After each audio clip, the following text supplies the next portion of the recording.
5 وجوہات ایسی ہیں جن کی وجہ سے اہل تشیع کو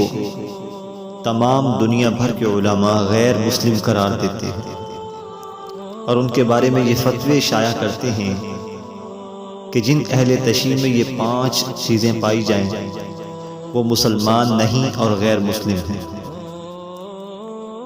ان 5 چیزوں میں سب سے پہلی چیز کہ اہل تشیع قرآن مجید کے منکر ہیں، قرآن مجید کو تحریفی کتاب شمار کرتے ہیں اور قرآن کا منکر دائرہ اسلام سے خارج ہو کفر کے اندھیروں میں چلا جاتا ہے۔ تو اہل تشیع سب سے پہلی چیز جس کا انکار کرتے ہیں وہ ہے قرآن مجید، اور یہ بات خود ان کی کتابیں بول بول کر بیان کرتی ہیں واضح ثبوتوں کے ساتھ۔ نمبر 2، اہل تشیع نبی کریم صلی اللہ علیہ وسلم کی شان اقدس میں گستاخی کرتے ہیں۔ ایک پیغمبر کی شان میں گستاخی کرنے والا بھی دائرہ اسلام سے خارج ہے، جبکہ یہ صرف پیغمبر صلی اللہ علیہ وسلم کے ساتھ ساتھ تمام انبیاء کی شان میں بھی گستاخی کرنے سے گریز نہیں کرتے۔ بہت سارے واقعات انبیاء کی گستاخی پر مشتمل ان کی اپنی کتابوں کے اندر موجود ہیں۔ ان میں سے ایک واقعہ نبی کریم صلی اللہ علیہ وسلم کے حوالے سے یوں بیان کرتے ہیں کہ اللہ تعالیٰ نے سیدنا جبریل امین علیہ السلام کو نبوت کا تاج دے کر بھیجا کہ جاؤ اور سیدنا علی رضی اللہ تعالی عنہ کے سر پر نبوت کا تاج رکھو۔ تو شیعہ کتابوں کے حوالے سے یہ میں کہوں گا کہ شیعہ احباب کا نظریہ یہ ہے کہ سیدنا جبریل علیہ السلام جب نبوت کا تاج لے کر راستے میں تھے تو ان کو یاد بھول گئے اور وہ غلطی سے سیدنا علی رضی اللہ تعالیٰ عنہ کی بجائے آپ صلی اللہ علیہ وسلم کے پاس آ کر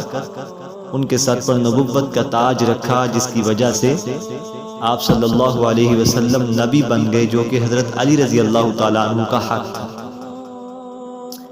تیسری وجہ اہل تشیع کے غیر مسلم ہونے کی یہ ہے کہ آپ صلی اللہ علیہ وسلم کی صرف ایک بیوی سیدہ خدیجہ الکبریٰ رضی اللہ تعالی عنہا اس کے بارے میں بالکل صحیح عقیدہ اور صحیح نظریہ رکھنے والے ہیں، جبکہ باقی تمام ازواج مطہرات کے خلاف ان کی کتابوں میں تبرہ بازی موجود ہے، جو ان کی کتابوں میں واضح طور پر دیکھی جا سکتی ہیں۔ سیدہ عائشہ رضی اللہ تعالی عنہا، سیدہ حفصہ رضی اللہ تعالی عنہا اور دیگر ازواج مطہرات، ان کی سر عام گستاخی اور ان کی برے برے القاب ان کی کتابوں کے اندر موجود ہیں، اور جو پیغمبر کی بیوی پر فاحشہ ہونے کا، بد کردار عورت ہونے کا نعوذ باللہ دعویٰ کرے، وہ بھی دائرہ اسلام سے بالکل خارج ہے۔ تیسری وجہ یہ ہے کہ اہل تشیع آپ صلی اللہ علیہ وسلم کے تمام صحابہ کو نعوذ باللہ کافر اور مرتد سمجھتے ہیں، علاوہ چند صحابہ کے۔ ان کی اپنی کتابوں کے اندر ہر بات باحوالہ پوری طرح واضح ہے کہ نبی کریم صلی اللہ علیہ وسلم کی وفات کے بعد کچھ صحابہ کے علاوہ باقی تمام صحابہ نعوذ باللہ مرتد ہو کر کافر ہو گئے۔ ان کے اندر سر فہرست اہل تشیع کے ہاں سیدنا ابوبکر صدیق رضی اللہ تعالی عنہ، اور دوسرے نمبر پر سیدنا عمر بن خطاب رضی اللہ تعالی عنہ،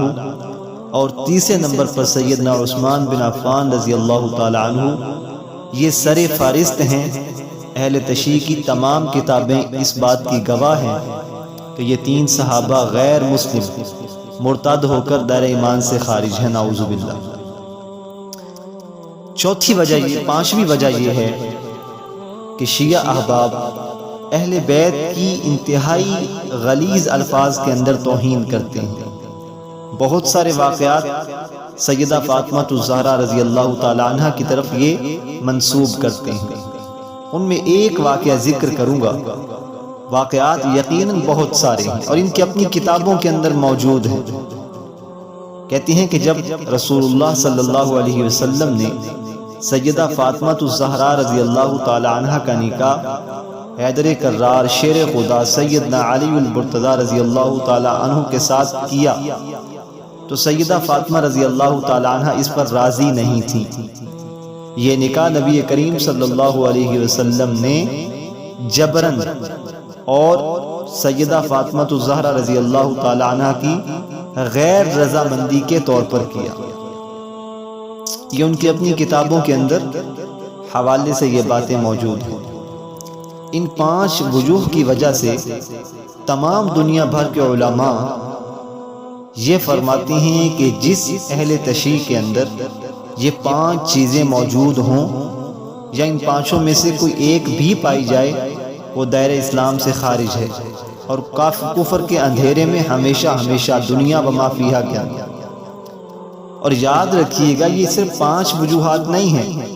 یہ میں نے بنیادی 5 وجوہات بتائیں، اس کے علاوہ بہت ساری وجوہات ایسی ہیں جو پس پردہ ہیں۔ ان میں بنیادی طور پر یہ 5 چیزیں کہ اہل تشیع قرآن کے منکر، ازواج کے منکر، اصحاب کے منکر، اہل بیت کے منکر، اس وجہ سے ان کو جو ہے وہ کافر کہا جاتا ہے۔